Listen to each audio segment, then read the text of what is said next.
guys, welcome to the first ever Moe Dee video. My name is Dee and thank you for coming. Thank you for viewing, thank you for watching, thank you for subscribing. Super excited to be here. I'm not a shy person, but this is definitely something new for me. I'm obviously a new YouTuber and yeah. So the reason I'm here and kind of the point in my channel is I'm a 3B curly girl. I want to kind of just show you guys what works for me. I noticed that I couldn't really find anybody that had hair like mine or had a similar journey to mine. So I kind of just wanted to reach out to those people that were in the same kind of group that I am. So a little bit about me. I've been a curly girl my whole life. When I was in middle school to high school, I went through that straight is great kind of phase. So I was constantly flat ironing my hair. It was always had to be super flat and super straight in order to be perfect. And after that phase, I was just straightening my bangs and I had this super crunchy, moussed up, not curls, but waves in the back of my head. And then after that phase, I started dyeing my hair a lot. So my hair was constantly being bleached. My hair has been orange, my hair has been red, it's been green, it's been blue, it's been any color that you can think of. So once I got done with damaging my hair as harshly as I could, I wanted my curls back, but they were obviously gone. So I tried different treatments, I tried different things, and then in October of 2016, I big chopped my hair. I had already given up heat early 2016, so about 80 to 85% of my hair was damaged. So I cut that off. And ever since, I've been strictly no heat. I try to find the best products that work for my hair. Recently, I'd say about 5-6 months ago, I started doing no silicone, no paraben, and no sulfates on my hair. Prior to, I was definitely doing no sulfate, no paraben, but I just stopped using silicone as well. I'll post a video later on about why I gave those 3 things up, why I don't use them in my hair at all, and kind of, just explain that a little bit. But back to this. So I'm gonna take you guys through just my normal routine, plus one additional thing I don't do all the time, and I'll explain why as we get to it. So to start, I use the Moe Moisture Hair Care Strength and Anti-Breakage Agave Shampoo and Conditioner. This is specifically for chemically damaged hair, and it's designed to smooth, heal, and quench. I love Moe Moisture products because they are no sulfate, no paraben, and no silicone. So shampooed and conditioned with these 2. Next up, where I'm going to be using the Shea Moisture Manuka Honey and Yogurt Hydrate and Repair Protein Power Treatment. This again, I'm using, well, not again, but this quarantine, I have not been kind to my hair. I put it up in a bun and forgotten it was there, so I need to bring my curls back because they're dehydrated and thirsty.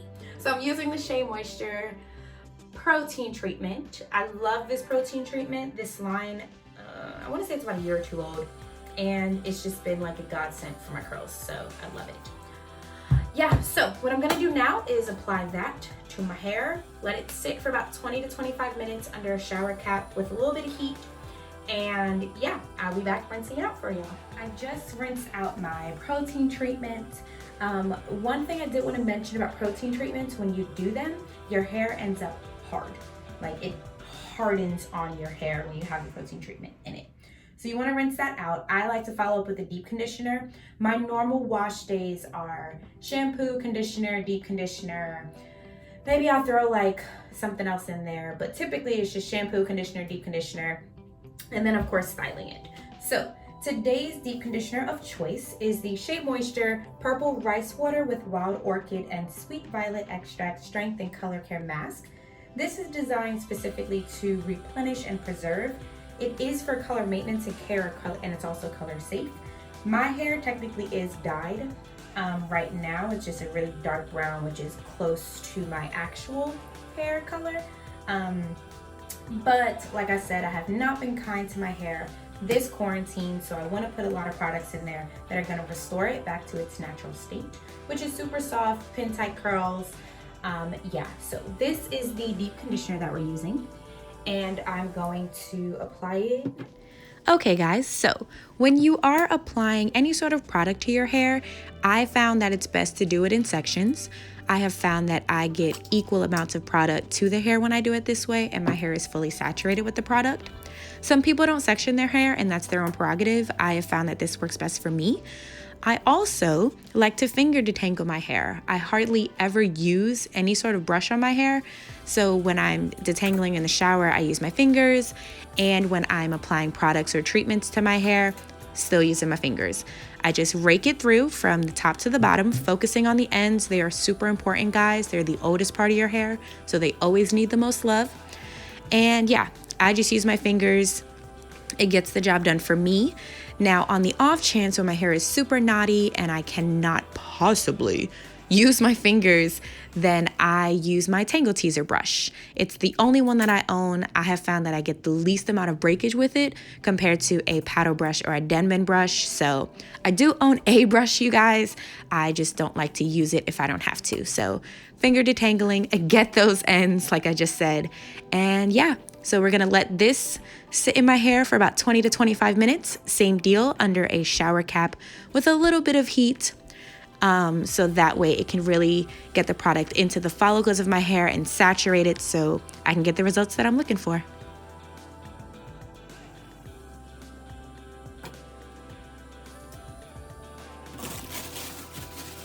So I just rinsed out my mask, and now I'm going to be styling my hair with the Shea Moisture Coconut Custard Make It Last Wash and Go Curl Primer. And then I'm going to be following up with the Defining Gel Oil from the same line. If you can't tell by now, I love Shea Moisture products. They always do the job for my hair. I do have other products that I'll show you guys in later videos. I have a bunch of curls products. I have a bunch of Mielle Organics products. I have more Maui Moisture stuff. But for my initial video, I went with Shea Moisture. Okay, you guys, like I said, you've applied your protein treatment, you've applied your deep conditioner, and now it's time to style.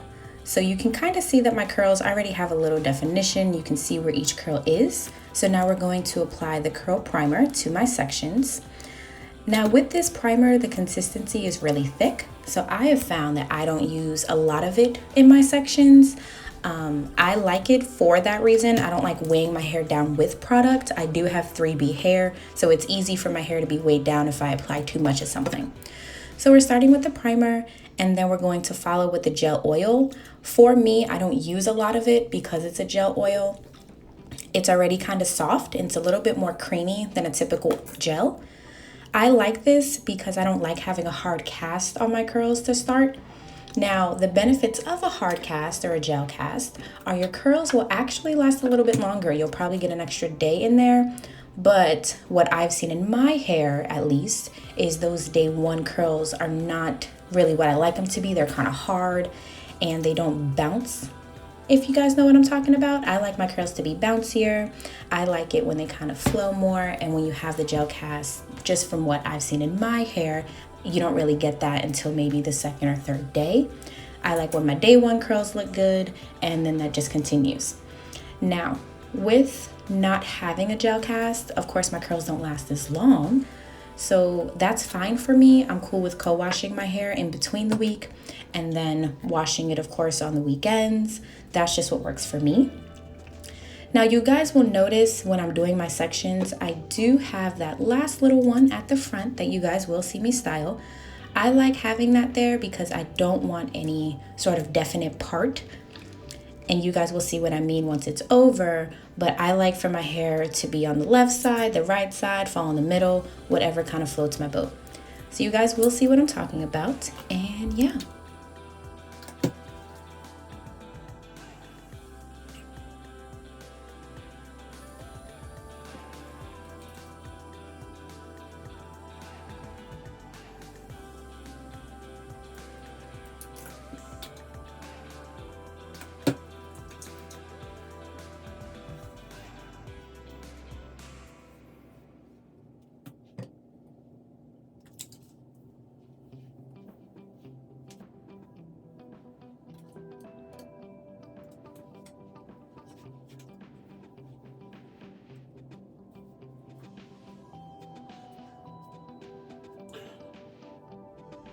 Alright you guys, so my hair is fully saturated with product. I try to get every strand every time, but I may have missed one or two. So now it is time for every curly girl's favorite step, diffusing.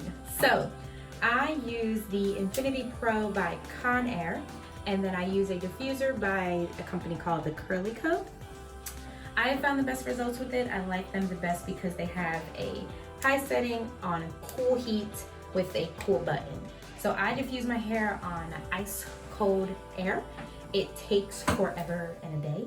So I'm not gonna show you guys the entire diffusing process, but I do diffuse my hair about 70 to 80%, and then I typically let the rest air dry, and then I'll go back in and fix any pieces that need fixing. All right, so I'm gonna diffuse and then probably air dry for a little bit, and then I'll be back, okay? Okay guys, so the one thing I wanted to mention really quickly was when diffusing, what works for me is being upside down a lot. I have seen I get the most volume that way. I like big bouncy curls, and being upside down really achieves that look for me. All right guys, so now my hair is about 90 to 95% diffused. I can feel in the roots that it's still a little damp, but that will go as time goes. So now the last thing that I typically do is I take this comb. I usually use a pick, but I can't find it, and if I remember correctly, I broke it, and I haven't been out to the store to buy a new one because quarantine. So I'm gonna use this comb to kind of just pick out my roots a little bit, give myself a little more volume. I like big hair, and of course as the days go on my hair gets bigger, so I'm going to show you guys obviously what day 1 hair looks like, and in later videos you'll see day 2, 3, maybe 4, hardly ever 5. Okay, so let's get to picking, and then you guys will see the final product. I know I look really stupid holding that comb with 2 hands. There's a reason. There is a rubber backing on that comb. Like I said, I normally use my pick, and it was snagging in my hair. So this for me, I would be comfortable walking out the door with it. You can see the curls have the definition and the shine. My hair is bouncy, my hair is big, and that's what I like. So I would be comfortable walking out the door with this hair. All right, well, we've come to the end. Thank you guys so much for watching. If you stuck with me this long, super appreciated. Be sure to like and subscribe and turn on that little bell so you get notified next time I post. My goal is to post at least once a week, either the Tuesday or the Thursday. I got a thing for the tea days. So that is my goal. Of course, because with this being my new video, my first video, I'm super open to feedback, super open to comments, as long as they are positive and respectful. So please drop a comment below. Tell me what you liked, tell me what you didn't like. I'll be sure to link all of the products that I used in the description box in case you guys liked them. Yeah, thank you so much for watching. Again, I am Moe Dee, and yeah, that's all I got.